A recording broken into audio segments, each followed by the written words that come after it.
आज के कहानी का शीर्षक है समय की धारा। लखनऊ की तंग गलियों में बसी एक पुरानी हवेली में रहता था अर्जुन।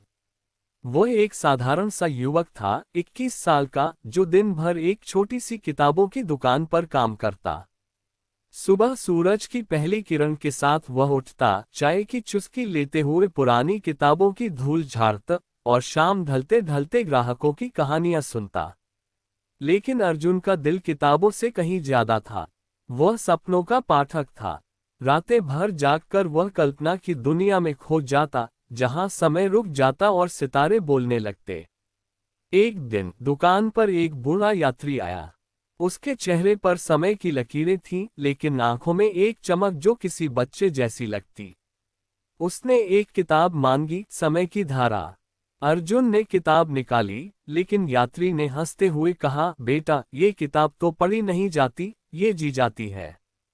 अर्जुन हंस पड़ा, सोचा शायद बूढ़ा पागल है।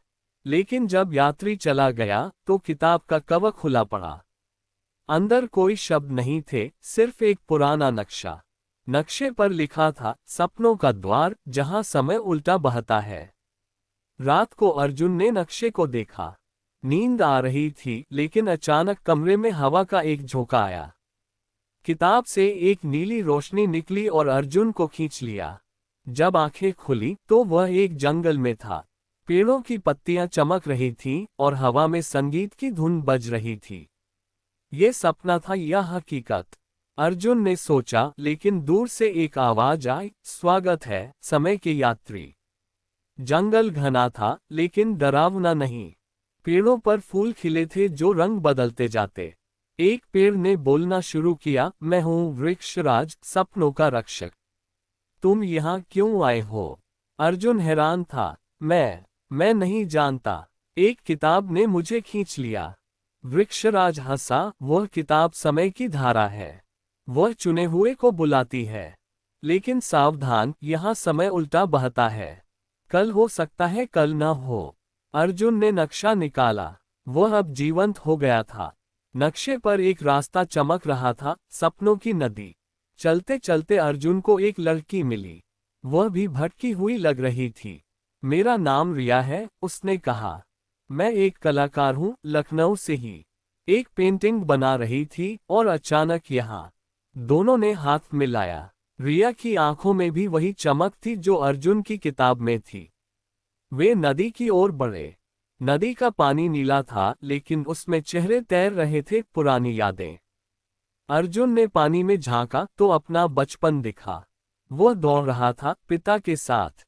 लेकिन अचानक दृश्य बदल गया, पिता चले गए थे एक दुर्घटना में। अर्जुन का दिल बैठ गया। यह क्या जगह है? रिया ने कहा, सपनों का जंगल, जहां दर्द और खुशी एक साथ बहते हैं। वे नदी पार करने लगे, लेकिन पानी ने उन्हें खींच लिया। अचानक वे एक गांव में थे, पुराने लखनऊ का गांव। लोग हंस रहे थे, लेकिन सब उल्टा। बच्चे बड़े हो रहे थे पीछे की ओर। अर्जुन ने देखा, उसका पिता जवान हो रहा था।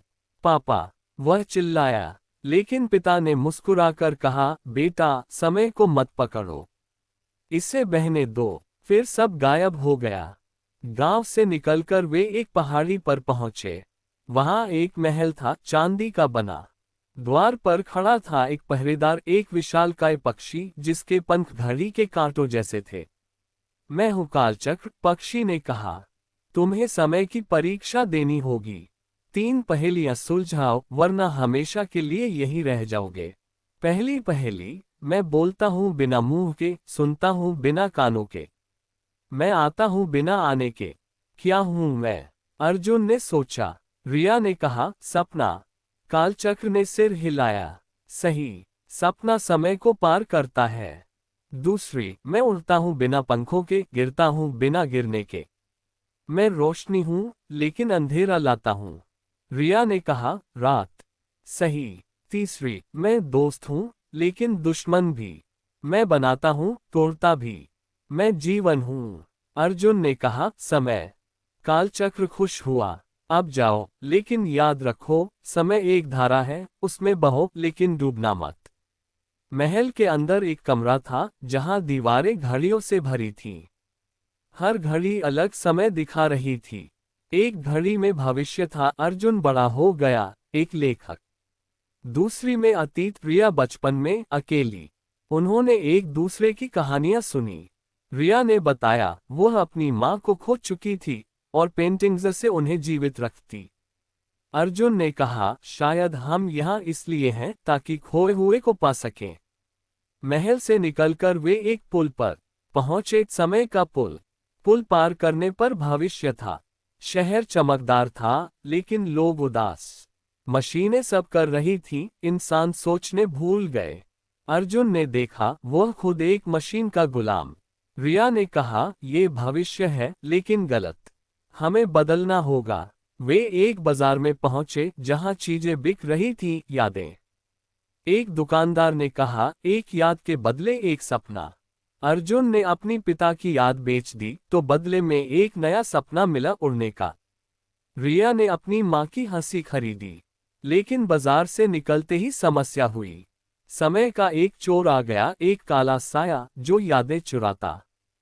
मेरी याद, रिया चिल्लाए। अर्जुन ने साया को पकड़ा। लड़ाई हुई लेकिन साया हंसता रहा। समय सब चुरा लेता है। वे भागे और एक गुफा में छिपे। गुफा में चित्र बने थे, प्राचीन। एक चित्र में अर्जुन और रिया साथ थे लेकिन उल्टा। शायद हम एक ही कहानी के पात्र हैं, अर्जुन ने कहा। रिया ने मुस्कुराया, तो चलो अपनी कहानी खुद लिखें। गुफा से वे अतीत में चले गए। लखनऊ का पुराना नवाबी दौर। घोड़े दौड़ रहे, महफिलें सजी। लेकिन अतीत भी परफेक्ट नहीं था। अन्याय था, गरीबी। अर्जुन ने देखा उसके पूर्वज एक विद्रोही थे जो समय के खिलाफ लड़े।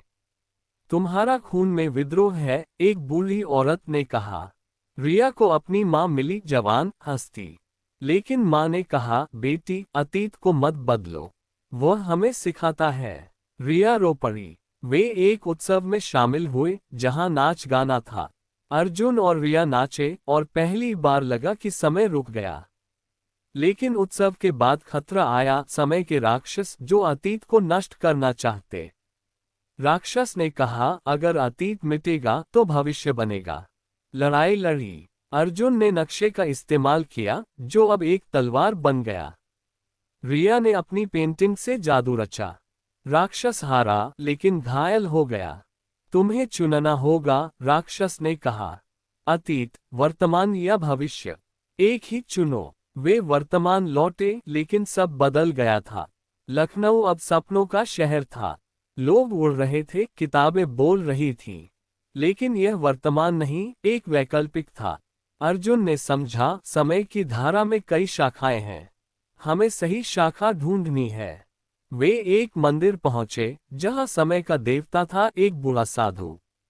साधु ने कहा समय एक नदी है लेकिन उसकी धारा में बहते हुए तुम्हें खुद को ढूंढना है। 3 वचन दो, अतीत को सम्मान दो, भविष्य को आशा दो, वर्तमान को जियो। अर्जुन और रिया ने वचन दिए। अचानक किताब वापस आ गई। अब उसमें शब्द थे, उनकी कहानी। ये हमारी रचना है, रिया ने कहा। वे लौटने लगे लेकिन रिया रुक गई। अगर हम लौटे तो ये सब भूल जाएंगे। अर्जुन ने कहा नहीं, सपने याद रहते हैं। नीली रोशनी फिर चमकी। अर्जुन जागा अपनी हवेली में। किताब बंद थी लेकिन नक्शा जेब में। सुबह दुकान पर रिया आई। कल रात एक सपना आया, उसने कहा। अर्जुन मुस्कुराया, मेरा भी। वे हंसे। लेकिन बदलाव आया। अर्जुन ने किताब लिखना शुरू किया, समय की धारा। रिया ने पेंटिंग्स बनाई। लखनऊ में एक क्लब बना जहां लोग सपनों की कहानियां साझा करते। समय अब सीधी धारा में बहता लेकिन उनके दिल में हमेशा वह जंगल, वह पुल, वह नदी बसी रही।